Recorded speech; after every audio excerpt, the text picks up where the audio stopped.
Well, we're back with Houston Sports Download. Our friend Nick comes back in to talk some Texans, but you know what? The Astros didn't get swept, and we're excited about that. Let's get going right now. Don't ever underestimate the heart of a champion. It's gone! It's gone!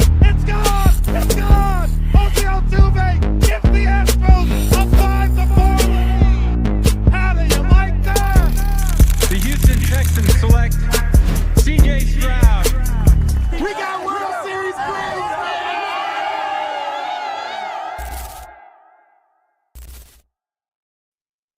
Hey there, everybody, and welcome into Houston Sports Download. This is your guy, H-Town Wheelhouse. You know where to find me. We got my guy, Corey Mixit, Corey Morris, and our guy, Nick Stevenson. And in the background, he is not in the background because we want him there. He is there because we need him there. Michael Carrera making everything work in the background. Producer Michael, thank you so much. Corey, tell everybody where they can find you. And then, Nick, introduce yourself again, sir. What's going on, Houston sports fans? You can definitely find me on TikTok these days at Corey Mixed It. If you're scrolling through on X, you can definitely find me on there too on the same handle. Drop by. Let's talk Houston sports all day, every day. Yeah, and let me shout out Corey's TikTok too. I'm a very adamant follower of that TikTok, so you guys go follow it too. Corey Mixed It. My name's Nick Stevenson. I had the audacity to dub myself the president of Houston Sports. You can find me at Houston Sports State of the Union podcast on YouTube. I'm also on X. I'm on Twitter. Or I'm sorry, X is Twitter. I'm sorry, I'm on TikTok as well. Just type in Houston Sports State of the Union podcast. You'll find my content there. And I also am a staff writer for the Dream Shake, covering our Houston Rockets this season. So I'll be publishing a new article tomorrow, actually. So you guys go check me out there and subscribe to the Dream Shake.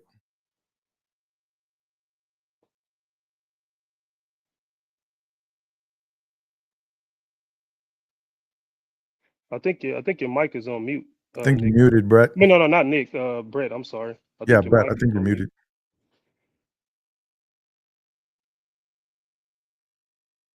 There we go. Sorry about that. There you go. Yeah, there we go. Hey, you know what? Technical difficulties. That's how we roll on the live show. So, Corey, you're out there in Vegas, right? I am in Vegas. And hopefully you're not putting the pink slip for the vehicle down on the craps table. No. Okay. No. So, were you able to keep up with the Astros even on the road? And give me your impressions on this 3-game series. I was definitely, man. Come on, man. What kind of question is that? Kind of question is that? You know, anyway, it doesn't matter where I travel or anything. I'm not missing my Rockets. I'm not missing my Texans. Not missing my Astros. Now, there was a lot of lines and stuff I did look through, just to see what, to test the temperature of the games or whatnot.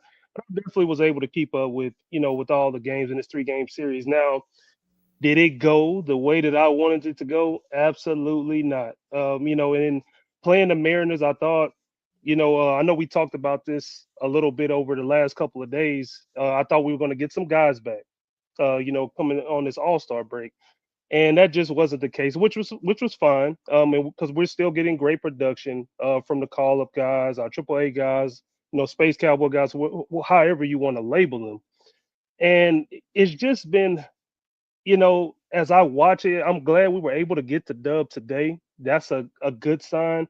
But man, it's just this one common denominator that the Astros just can't seem to get off from underneath, and that's just this whole injury situation. If you've been watching, you see we lost Isak, and this time it actually looked a little bit worse than the first time that we had him out. And so I'm just like, man, I've seen teams, like I was talking to my brother out here. He was like, well, man, I've seen the Astros do this whole situation where they're injured and they still prevail. We still go on these runs. And I'm like, I absolutely agree.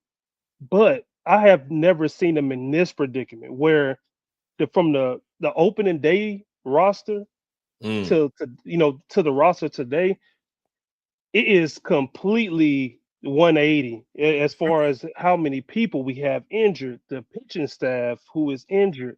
Then it seems like every other week we have this hitter has to be out or a key guy has to be set out for this amount of days. So I've never seen this team respond in this manner, like when we have this many injuries. So I think going into this series, that's my main concern. What are we going to be able to do about these injuries? Yeah, exactly. And Nick, I'll kind of throw that to you since you're, a football guy, and football, you think injuries. Mm-hmm. I mean, injuries is a part of the game, but the Astros literally have the most players on the IL, 16 to be exact, and a guy that was in a rehab start, Brendan Rodgers, tried to field a ground ball from a shortstop and ended up breaking his nose and getting a concussion. So, I mean, is this football-esque of the Astros? I mean, the injuries, what's your perspective of this on the outside looking in? The crazy thing about it is that throughout the season, though, through dealing with this, the Astros have still been somewhat inevitable. Now, coming off a sweep in the Dodgers, everybody was feeling great. And then you lose 7 out of 10. You lose a series to the Texas Rangers of all teams. It was very disappointing. But when I look at the injuries, man, here's the thing. I saw something on Twitter that said, if you want to know what the 2011 Astros look like, just watch Tramell, Hummel, and Short. That was pretty much the entire team in 2011. So we talked about, they really, I mean, we're playing Space Cowboys guys on our pro team. And yet, all that being said, Astros still sitting first. I told you I had a really unique outlook on the Astros. I'm just going to tell you what that is right now. The Astros are the only team in all of Houston sports that I just don't get stressed out about, because they've trained me to be that way ever since 2005, when they came out of the gate 15-31 or whatever it was, and ended up in the World Series. Baseball as a sport in general, but being an Astros fan, has just taught me patience. And if anything, this Astros team has given me a decade of great baseball, and I'm probably in the minority here. But if this season doesn't go the way we all hoped it will, it's going to be disappointing, yes, but I'm going to be like, I'm just chilling on the Astros, man. I'm not really stressed out. And honestly, I'm not giving up on the season. I expect the Astros to do what they always do, be in the hunt towards the end. They're going to overcome these injuries. Once we start getting guys back, hopefully sooner than later, I'm not really concerned about them. But the injuries, a lot of people like to point at training staff. I don't have any type of medical background where I can criticize the Astros training staff. It's just one of those things, man. It's a fluke thing. I think baseball is a more physical sport than some of us think it is. I understand, football obviously is a contact sport, but baseball, there's just a lot of nagging things that can prevent you from playing. And but for me, I'm just not stressed out about the Astros, man. Like when they got the win today, with, like you said, with basically a AAA roster, it wasn't surprising to me, man, because we've said it over and over again. The Astros have just been inevitable. Now, if they start losing more and more guys, obviously we're going to have to start worrying, man. But at this point, I'm just not really stressed out about the Astros right now. I think they're going to be fine. I've told people two seasons ago, the days of the Astros wrapping up the division, by August, early September, are probably over for now, but they're going to be competitive. They're going to be in the hunt. And that's what I'm not really stressed out about them. But it's early still. So if we lose a bunch of more guys, then come back and talk to me. Yeah, no, and I'm sure Corey would agree with, that's an excellent take. And Nick, where were you in 2023 and 2019 and 2024? Like, people tell me I'm always positive, always Stros, but it took me a while. It took me a while to go, okay, 162 game season. And that's why I love, one of our other shows with Wheelhouse Media is Back to the Bullpen that I do with Mike Stanton.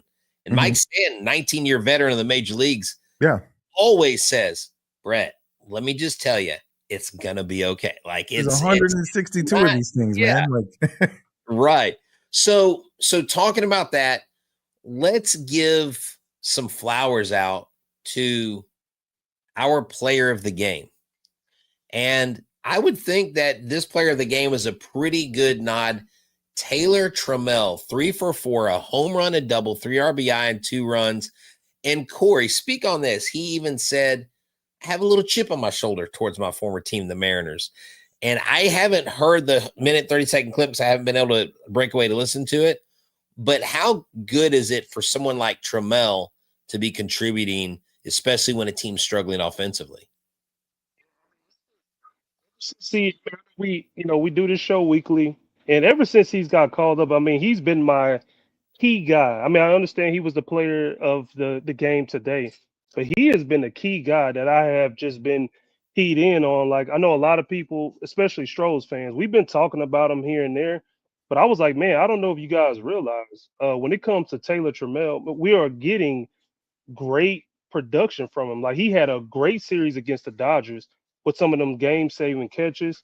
He just been playing great defense all around the board, and so I'm glad today he is definitely getting his flowers today for being a player of the game. But he's actually been quietly, we're gonna say quietly, because obviously we didn't have this many guys out, but he's been doing his thing, and I've been like, man, Taylor is just making the most of his opportunity, and he's going out there and he's doing damage for the Astros. So I've been keeping a close watch on him today, and then when he came through today, I'm like, this guy just keeps making it happen, and I hopefully down the road we can find some type of depth for him because he is basically making it be known, hey guys, you gave me my welcome to the big league moment with the Astros, and he's been playing great ever since. So it's always sweet to get that revenge on your on another former team. So but he's been playing great.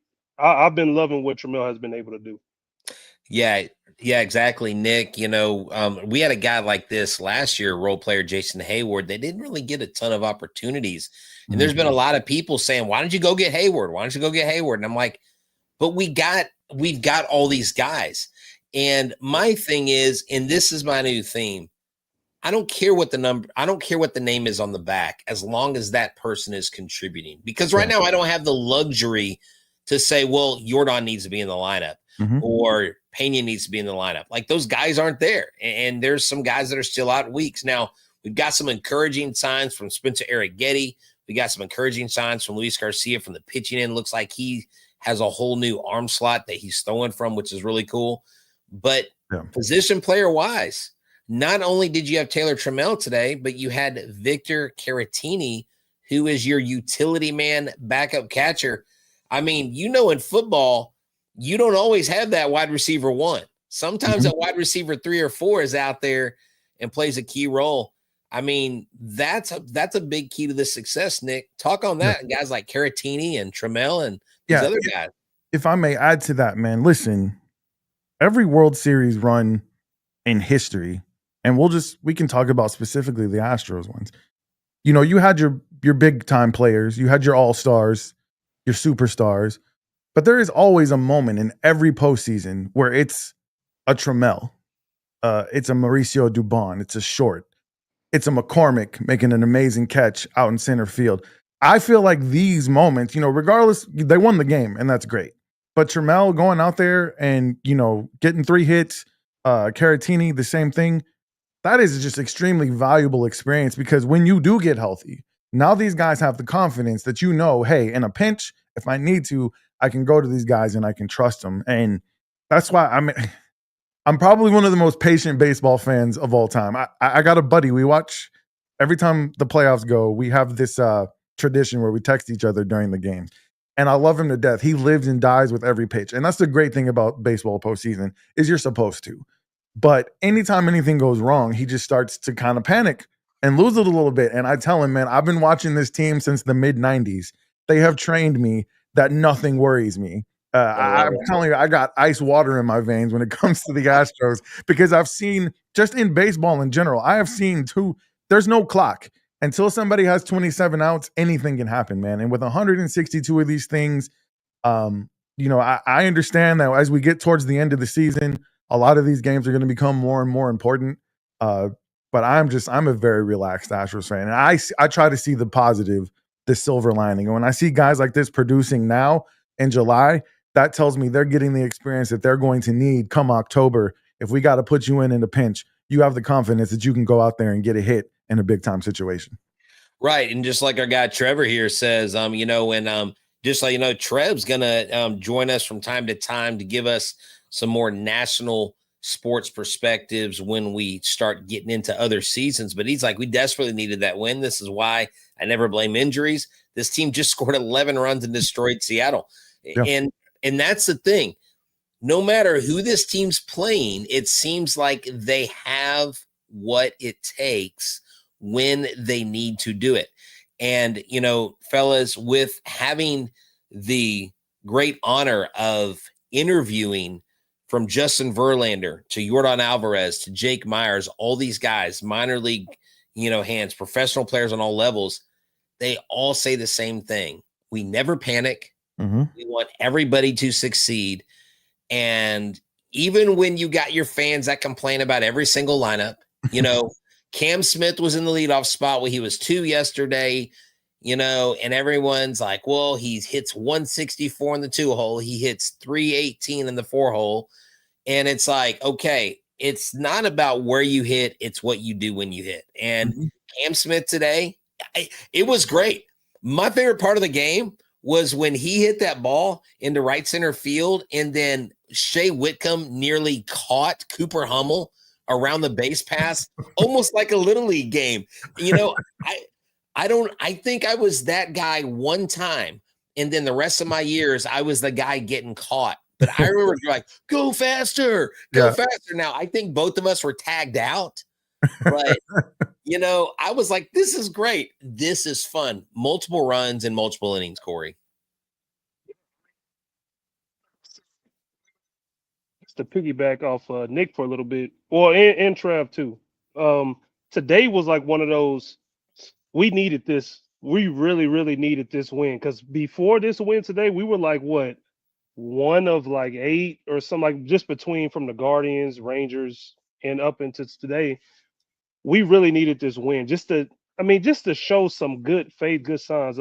Christian Walker came through today, and I think going down the stretch, I'm gonna go ahead and make my take right now. I'm gonna go ahead and make my take, and I'm gonna let you guys have it, okay? I think Christian Walker is looking around and he's saying, man, we got some injuries, we got some things going on, you know, that we might not be able to get some guys back. I need to step up and be the player that the Astros, you know, bought me in to be. And you can mark my words, we can clip this. Anybody who watching, go ahead and clip it. I think Christian Walker is actually going to catch a fire. I know a lot of people was looking forward after the Dodgers series. I think he's going to start to realize, hey man, I'm supposed to be this firecracker for the Astros, and I think he's going to do a phenomenal job these upcoming series. Just my take. Plus Nick, they're heading to Arizona. He's going back home. Mm-hmm. It's right on time. Yeah, at this point, whatever you can use for motivation, please, Christian Walker, do it. And I don't know what the modern day slump buster is. I know we've heard of some old school slump busters in the MLB that will remain nameless at the moment. But whatever the modern day slump buster is, hammer that bad boy out. Because, yeah, we definitely – listen, I think that Christian Walker is going to be somebody who was very vital come postseason because of his experience, because of what we know he is able to do. So you make a perfect point, Corey. Now, you know, you have no Yordan. Jeremy Pena's hurt. Like, this is your time, man. Keep this team afloat until those guys come back. And then that's going to give him so much more confidence heading into the postseason as well. I know I'm probably, you know, the Astros are only 4 games up right now. So I'm talking postseason already. But like I said, in my mind, the Astros are inevitable. They will be there. I'm not really worried, man. I'm just not. On your hat. It says H-Town on that hat. Hey. Yeah, we that's can what I'm talk saying. Postseason, man. We going postseason. We'll be there. Well, right. Well, and this is what I think is going to be interesting, because honestly, I really did think that all along, I've always thought that Seattle at some point was going to get it together, and it was going to be the Astros in Seattle. But we can't forget the Rangers. The Rangers do have a really good pitching staff. They have the best ERA for starting pitchers. And they've got an offense that is capable of performing and scoring a lot of runs. So it could be a 3-team race, guys, towards the end of the year. I mean, it may not just be the Astros. But the Astros, I think, caught fire enough in June that they patted themselves enough. I mean, even with those 2 losses in this series, we're 2 games behind the first place Tigers, but the Blue Jays are about to overtake the Tigers when it comes to runs, because I think they've lost, 7 in a row? Oh, Tigers and Rangers right now are tied in the 8th, 1-1. So baseball's fun right now, man, because I think the Astros are one of a dozen teams that could win the whole thing. And I think that's what the league wants.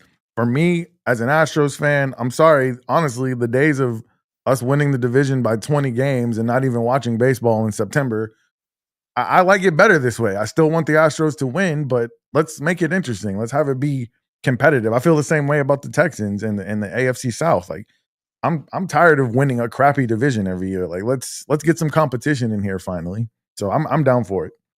So Corey, wrap up our Astros conversation. After you do, we're gonna go to our next segment, and we're gonna get into some Texans football talk. To say, just to piggyback off Nick, I'm actually liking the competition. I think it's going to make the team a little bit better. Instead of just sitting in the driver's seat, like, because you know what, one thing that I did notice, them nursing, like, okay, well, look, we don't need this guy back right now. 10 games up in a division, look like it's going to probably be out. Like, we could just sit back and coast. And I think it's making the players, especially the call ups, just play a whole lot better. Like, hey, man, we got a great opportunity here with a lot of our players being out.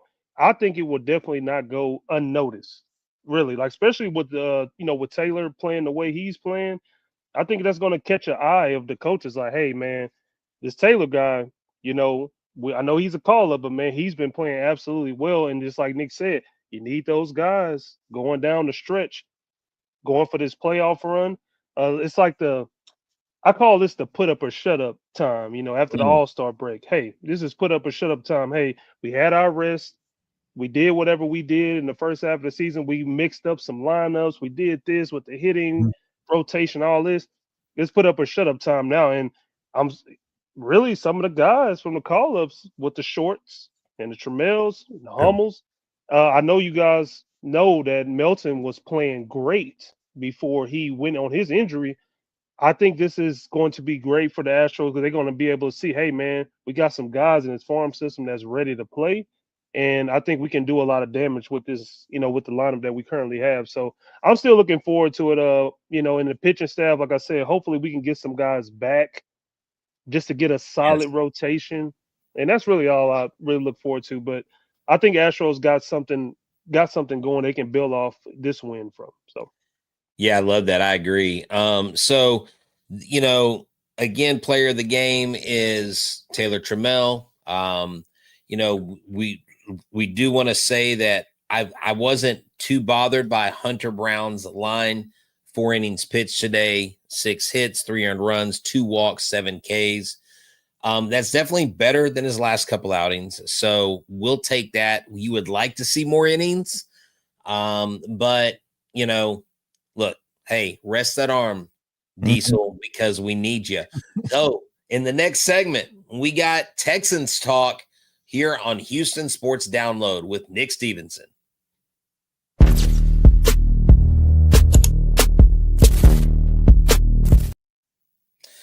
All right, Nick, we bring you in not just for Astros conversation, not just for Rockets conversation, but hey, Texans conversation. Amen. Man, this Texans team, I see a lot of people do predictions. How many wins you're going to get, 10, 15, 12, 13. But going into this season, tell me, what is it that the people outside of Houston fear the most that this team still lacks? So I'm gonna borrow some of Corey's words, and you guys can mark this down if you want to. And if I'm wrong, come back and tell me later, and I'll eat that. I watched the national media speak on the Houston Texans, and this is why I tell everybody in the city of Houston: don't watch ESPN. Watch H-Town Wheelhouse. Watch your local podcasters. Watch your local media content creators, because we are there. We are following this team. We're paying attention to what's going on. I was watching NFL Live, and I can't remember the gentleman's name, but he predicted that the Texans would win 8 games this season. And I'm going to tell you right now, if the Texans don't win 8 games or less this season, I will walk to work every day for the next month after the season. Like, I'm just telling you that right now. Mark it down. Barring, okay, thank you. Barring some serious injury happening to this team, if this team is healthy, and I don't even care. I mean, we saw what they did with a bad offensive line last year. And I think one of the reasons people are predicting that the Texans are going to struggle is because they don't trust this offensive line. We talked about this the last time I was on your show with good reason.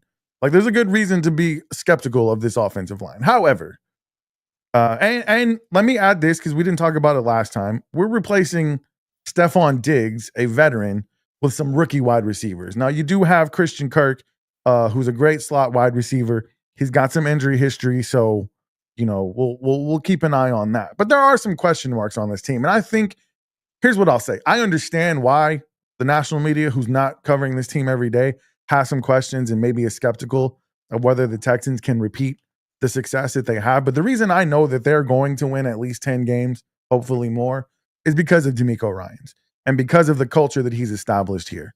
And I'm sorry, I just don't respect the rest of the AFC South yet until they make me. I just don't. So I think what the Texans are missing that the national media is grabbing onto is a dominant offensive line. We've talked about that. And maybe there's some question marks about their playmakers. Do they have enough experience in the playmaking department to challenge the rest of the league and be Super Bowl contenders?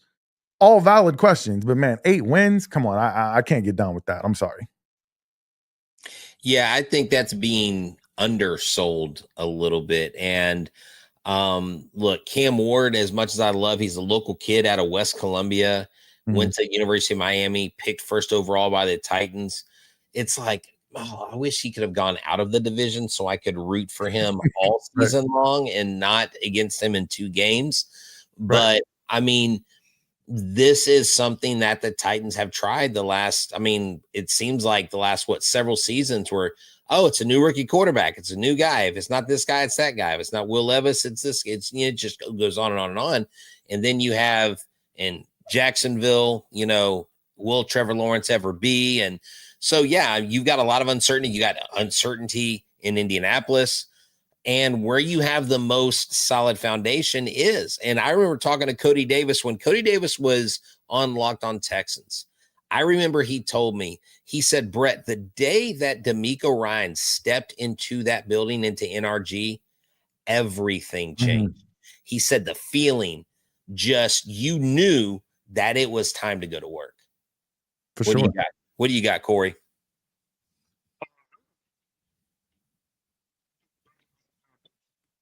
He's been on fire today with the takes, and it's really more so to do with along the lines of the national media.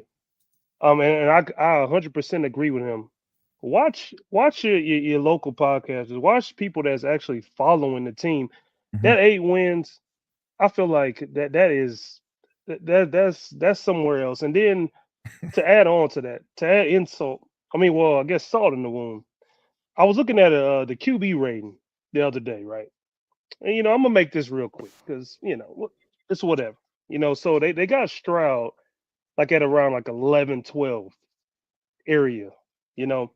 So as I look up the list, I'm like, okay, well, this guy, yeah, he deserves to be there. This guy deserves. But then we get to a situation where we still are in a day and age in the top 10. We have Justin Herbert and we have Baker Mayfield. Now, I'm not a hater of these guys at all whatsoever. They're not on my team. They don't play for my team, so I don't really care what you do with them. But it's like, okay, the Justin Herbert situation. We've watched it, and he's kind of starting to get into the realm. I think he's been in the realm before Trevor Lawrence even got there. He's been deemed the big arm, the generational talent. He has this. He has that. He's had many of weapons over the years, plenty of weapons, and they still fall short. And then, I know if you guys remember when Texans had to play Justin Herbert the first round, what was the national media saying? oh, Texans going to get dog walked. They're going to get dog walked by the Chargers, and it was just like, okay. And then they went out there and laid a smackdown on them, and then everybody kind of gave Herbert a pass. And I Mhm. was just kind of like, what is going on with this situation? Like, what are you guys seeing that I'm not seeing? And then now Baker Mayfield, he did have a little resurgence. Kudos to him. But it's like he wasn't a world beater in Cleveland, and he's not a world beater in Tampa either. So it's like, what are we looking at when it comes to the evaluation? Like, are we looking at just at the team build, the weapons, what they've done in the past? Like, I don't really know what they're grading these guys on, but I'm with Nick. Follow your local. Hey, I'm not just saying that because we are more of your local, people that bring you to the H-Town sports. But it's like, come on, man, give me a break. Give It's me the a truth. break with that situation, man. Yeah, and here's the thing: CJ Stroud didn't have a horrible season last Ex- year, but he went from ex- being MVP candidate, a lot of people saying already top 5, to out of the top 10 in just one season. When you still won 10 games, you still won a playoff game. I know he threw a few more interceptions, and I'm not going to sit here and say his sophomore season was as good as his rookie season because we saw it, but a lot of it was on the offensive line. Like he didn't Yeah. have time to do what he needed to do. And that's the thing. The people who actually follow the team, we pay attention to those things. We recognize those things. We understand there's nuances. You don't just read a stat sheet and understand what's going on with the team. And so, yeah, what I've been thinking about, because there's not a whole lot of news going on with the Texans right now. Just looking at those predictions, and listen, I listened to C.J. Gardner-Johnson, and he talked about this team. I listened to Nick Chubb talk about this team. You brought up, the culture changing with DeMeco Ryans. Every single one of them has said, "Hey, when I got here, I realized this was a team that I wondered why they wanted me." Nick Chubb said, "I wondered why they wanted me until I got here, and I saw everybody just goes to work. They don't talk. They're just about handling their business." And that has been what the Houston Texans have been, like Cody said, from the day that DeMeco Ryans got here. And that's why, like I said, barring injury, I cannot see this team losing fewer than 10 games again. I just don't think that DeMeco Ryans and this coaching staff is going to allow that to happen. I would be shocked. And like I said, if I'm wrong, mark it down. I said it right here on the Houston Sports download. You guys can play it back later, but to predict that they would win 7, I've seen 7 wins in some predictions, man. That's disrespectful. So, they have guys like Cole Popovich, I believe, that is one of their offensive line coaches, offensive run game coordinator. They have a couple guys that have been there. They've got the new OC, Nick Caley. And so you've got some new coaches, but despite who you bring in order for them to bring these guys in, they have to know, DeMeco has to know that they buy in to what DeMeco wants to set forth. And maybe it is just a new season, a new offensive coordinator calling the plays. Guys seeing that, look, they parted ways with Tunzel, who was, top 5 offensive lineman. I called him the false start king, but maybe that's because I don't watch enough football. But No, you're right. but you've got these things in Houston that I'm wondering, what kind of confidence do these guys give CJ Stroud, or does CJ Stroud, is he the one to give them confidence to do their job? How do you think, how does this work itself out? Does that come from the QB, which I think a lot of it does? Or does that come from the O-line saying, "Hey, guy, we got your back"? Well, I'm going to hop in if that's okay. I don't know if you saw Jake Andrews' interview. He was on Texans TV. And listen, I know you don't have pads on. You're sitting behind a camera. But the way he was talking, he was like, "Look, man," he said, "we're going to protect CJ. We're going to keep people off of him." And he said, on Monday morning, the team we just played, they're going to feel it that they just played the Houston Texans. I love that energy. I hope they can bring it to the field. Like I said, it's just talk right now, but it seems like this offensive line wants to give CJ Stroud that confidence that, hey, man, we got your back. Last season, you had to look over your shoulder. You were probably dealing with some nagging injuries from getting sacked double-digit times. Listen, we got your back this time. And I think they can both play off one another. But that has to give CJ some confidence and give the rest of the team the confidence that, hey, this is the guy, CJ's the type of leader that this line wants to protect. Then they understand the importance of it. So I liked hearing it from Jake Andrews, who's probably going to be your starting center. Speaking of, that offensive line, also today, Ariante Ursery, they got a deal done for him. So everything's falling into place, but like we know, they still got to line it up. They still got to put the pads on and start hitting the other team. But I'm excited, man. I would be thoroughly disappointed if this team won less than 10 games. Well, Nick, this has been great, man. I do appreciate you joining us and stopping by. Another Houston Sports Download. We're definitely going to be hearing from Nick throughout the football season. We got some other plans for Nick that we will share with y'all at a later time. Nick, it's always great. And, it's like the old Rich Gannon story that Gruden used to talk about how, Rich Gannon got sacked and he had everybody, hey, what's wrong with this play? And they came up with 800 different scenarios. And he stopped the film and he goes, no, watch this play one more time. And when Rich Gannon got sacked, nobody helped him up. And he said, Rich, you're not a leader. You got to lead. And I feel like CJ Stroud is a leader of men. I feel like all the guys on defense, the guys that DeMeco instills as captains, they are leaders of men. And I think that's the difference. So the 8 wins, I'm sure the Texans are tacking that up on their lockers as we speak and saying, okay, let me just show you. So, hey, from myself, from Corey, from Nick, producer Michael in the background, this has been another edition of Houston Sports Download, the production of Wheelhouse Media. Y'all make sure you check out our website, wheelhousemediastudios.com. Check out all the things we have for you. We've got studios. We've got a place for you to come and collaborate, come hang out with your friends, take pictures, do a podcast. Hey, maybe you become a podcaster like us. Come do that. Chase your dreams, Wheelhouse Media Studios. Y'all have a good one. We're out. And as always, bury me in the H. Go Astros, go Texans, go Rockets. Go. Don't ever underestimate the heart of a champion. Gone! It's gone! It's gone! It's gone! Jose Altuve gives the Astros a 5-4 lead. How do you like that? The Houston Texans select Hey, Bob, CJ Stroud.